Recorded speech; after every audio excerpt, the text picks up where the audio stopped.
안녕하세요. 리안이 리준이 아빠입니다. 하루라도 비가 오지 않는 날이 없습니다. 한국은 곧 겨울인데 여기 필리핀은 태풍도 오고 파란 하늘이 그리운 오늘입니다. 생활 영상을 찍어야 하는데 날씨 때문에 밖에 나가질 못하니 오늘도 썰로 대신하는 것을 양해 부탁드립니다. 어떤 분께서 제 채널은 항상 부정적인 내용만 있다고 하셔서 오늘은 긍정적인 제 경험을 이야기해 볼까 합니다. 카지노와 유흥은 좀 제외할게요. 카지노는 제가 안 다녀서 전혀 모르는 분야이고 유흥은 흔히들 말씀하시는 내상을 입으실 수 있기 때문이죠. 게다가 위에 두 가지는 돈도 많이 들어가고 시간이 지날수록 얻는 것보다 잃는 것이 더 많을 수도 있잖아요. 지금부터 드릴 이야기는 제 영상 1억 들고 와서 망한 썰 당시를 회상하며 만들었습니다. 자, 그럼 시작하겠습니다. 혹시 사방이라는 곳을 알고 계신가요?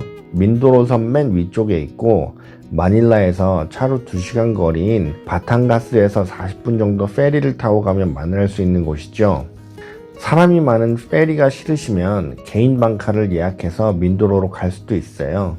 사방에 있는 리조트에 연락을 해놓으면 리조트에서 방카를 가지고 바탕가스로 오죠. 비용은 편도 기준 5,000페소였던 걸로 기억해요. 그때도 클럽이 있긴 했지만 전 여자에 별로 관심이 없었기 때문에 딱 한 번 가봤어요.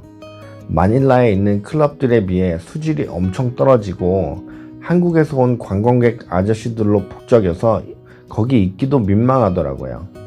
차라리 제가 화장을 하고 올라가는 게 더 나을 것 같다는 생각까지 들었어요. 죄송합니다. 제가 머문 곳은 1박에 3,000페소짜리 에어컨 딸린 방 2개 있는 집이었고 취사가 가능한 곳이었어요. 아침에 일어나서 빵과 햄으로 끼니를 때우는데 마음은 뉴요커지만 밖에선 닭들이 꽥꽥 소리 질러서 정말 시끄러웠어요. 가장 작은 방카가 하루 기준으로 1,500페소였던 것 같아요. 선장 아저씨와 조수 청년 포함해서요. 그럼 이 방카를 타고 낚시를 하죠. 낚시 도구는 방카 아저씨가 빌려줘요. 전 미끼만 준비하면 되고요. 그때는 날씨도 좋아서 파도도 없었거든요. 큰 고기는 잡지 못했지만 피라미드를 잡는 재미가 솔솔해요. 그 작은 입들로 미끼를 물어보려고 톡톡 치는 그 입질이 시간 가는 줄 모르게 한단 말이에요. 마음은 해밍웨이의 노인과 바다에서나 볼 법한 청새치를 잡고 싶었지만 말이죠. 낚시에 단점이 있다면 배멀미를 하시는 분들은 좀 힘드세요. 큰 배가 아니고 작은 배다 보니 작은 파도도 엄청 크게 느껴지거든요. 낚시를 하다가 배가 고프면 아무 섬이나 들어가서 점심을 먹어요. 선장 아저씨가 코코넛 숯에 구워주는 두꺼운 삼겹살과 밥으로 해결하고 또 낚시를 시작하죠. 준비해온 빵과 소세지를 바다에 뿌리면서도 놀아요. 그럼 열대어들이 빵하고 소세지를 먹으러 모인단 말이에요. 그걸 보는 재미도 솔솔 하더라고요. 여행을 다니려면 스노클링 세트와 오리발은 필수죠. 낚시를 하다가 지겨우면 산호가 이쁜 곳에 방카를 세워서 스노클링을 해요. 해파리가 좀 있어서 따갑긴 하지만 잘 피해 다니면서 인어공주를 찾아봐요. 날씨도 따뜻하고 바닷물도 차지 않아서 둥둥 떠다니면서 시간 보내기 딱 좋아요. 아시겠지만 스노클링을 오래 하면 허기가 져서 많이 놀지 못해요. 다시 사방으로 돌아와서 씻고 럭셔리하게 컵라면과 김치로 저녁을 해결한 후 현지인들과 결투를 벌이러 가죠. 그때 당시만 해도 사방에 포켓볼 당구 치는 곳이 있었는데 저랑 같이 온 미스터 한이라는 사람이 당구를 좀 친다고 그러더라고요. 한 판에 1,000페소를 걸고 내기 당구를 치는데 자신감이 장난 아니에요. 결국엔 현지인들한테 5,000페소인가 기부를 하고 둘이 얼굴 쳐다보면서 웃었던 기억이 나요. 그 후에 마사지를 받았는데 마사지는 역시 마닐라더라고요. 마사지사의 스킬도 떨어지고 가격도 비쌌어요. 1시간에 500페소였나 그럴 거예요.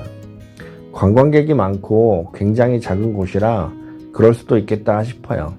사방엔 오토바이를 빌릴 수 있는 곳도 있어요. 하루 빌리는데 500페소인가 그렇고 기름은 쓴 만큼 넣어서 반납하면 되는 거거든요. 가고 싶은 곳 어디든지 가도 되고 오토바이 빌리는 데서 여기 가봐라 저기 가봐라 이야기도 해줘요. 그러면 그 오토바이 타고 화이트 비치라는 곳을 가요. 화이트 비치에 가면 해변을 따라 상점이 쭉 있는데 상점 앞 파라솔 테이블에 앉아서 망고 주스를 하나 시켜요. 그리고 가만히 바다만 쳐다보면서 멍을 때리는 거죠. 말은 화이트 비치인데 바닥은 모래가 아니고 자갈이었던 걸로 기억해요. 산호가 없는 해변이기 때문에 스노클링을 하기에 적합한 장소는 아니었던 것 같았어요. 물속에서 볼 수 있는 거라고는 모래뿐이죠. 그렇게 화이트 비치에서 시간을 보내다가 다시 오토바이를 타고 타마로우 폭포로 가요. 타마로우 폭포 아래쪽에 가면 폭포물을 받아놓은 수영장이 있단 말이에요. 그럼 거기서 또 수영을 해요. 수영장 바로 옆에 돼지고기 바베큐, 치킨 바베큐, 커피, 라면 파는 곳이 있어요. 저는 컵라면을 싸왔기 때문에 10페소인가 주고 뜨거운 물을 끓여달라고 해서 먹었어요. 옛날엔 바탕가스 쪽에 스쿠버 다이빙 하는 데가 없었고 스쿠버 다이빙을 하려면 무조건 사방으로 갔었어요. 하루 동안 스쿠버 다이빙을 체험하는 비용이 4,000페소였던 걸로 기억해요. 장비 대여해주고 점심 주고 오전 오후 이렇게 2번 다이빙이었죠. 스쿠버 다이빙에 대해서 잠깐 이야기하자면 자격증이 2개라고 보시면 돼요. 오픈 워터하고 어드밴스드요. 뭐 레스큐나 마스터도 있는데 우리가 할 건 아니니까요. 오픈 워터는 18m까지인가 잠수 가능하고 야간 다이빙이 안 돼요. 어드밴스드는 35m까지 잠수할 수 있고 야간 다이빙 또한 가능하고요.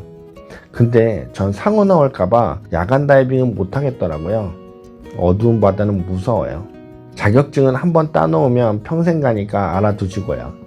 오픈워터와 어드밴스드까지의 자격증을 따는데 걸리는 시간은 보통 5일에서 7일이면 되더라고요. 비용은 40,000페소였던 걸로 기억해요. 이 과정에서 수신호도 배우고 물속에서 보이는 물체는 33% 커 보이고 25% 가까워 보인다와 같은 이론 수업도 하고 시험도 보죠. 바다 좋아하고 다이빙 해보고 싶으신 분들은 추천드려요. 전 영화 딥블루시를 진짜 감명 깊게 봐서 바다를 너무 좋아하거든요. 인간이 물속에서 살 수 있는 능력이 있었다면 전 바다에서 살았을 거예요. 해가 지는 해변에서 맛있는 저녁을 먹었던 기억도 나요.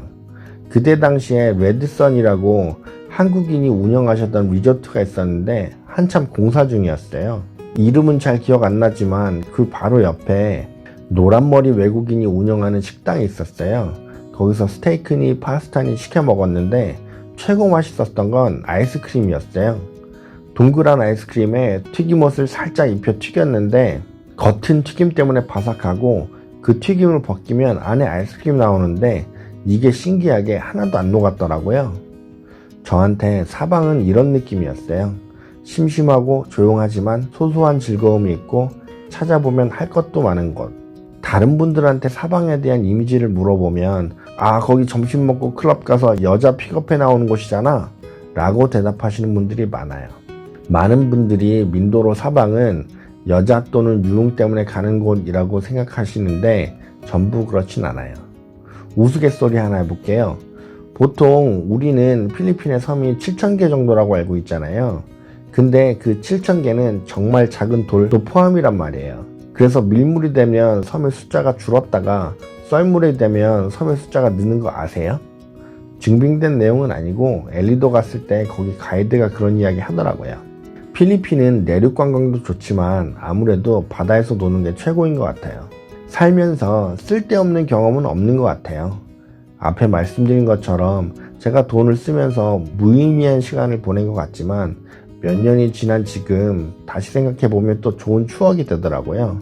그리고 이렇게 유튜브에 이야기할 기회가 생길지 누가 알았겠어요.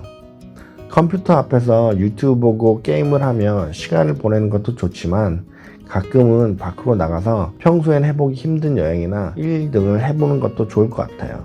다른 사람들한테는 쓸데없는 일인지 몰라도 나한테는 굉장히 소중한 것이 될지도 모르거든요. 지금은 힘들지만 뭐 언젠간 가능하겠죠. 제 채널의 컨텐츠가 부정적인 내용이 많다고 생각하실 수 있어요. 성공하는 사람보단 실패하는 사람이 많고 좋은 일보단 나쁜 일을 더 자주 접하게 되는 세상이에요. 남의 실패나 실수는 나의 경험이 되고 부정적인 부분은 알아두면 도움이 된다고 생각하기에 말씀드리는 것이니 너무 나쁜 시선으로만 바라보지 않으셨으면 해요. 오늘 영상은 어떻게 보셨는지 모르겠네요. 끝까지 시청해주셔서 감사합니다.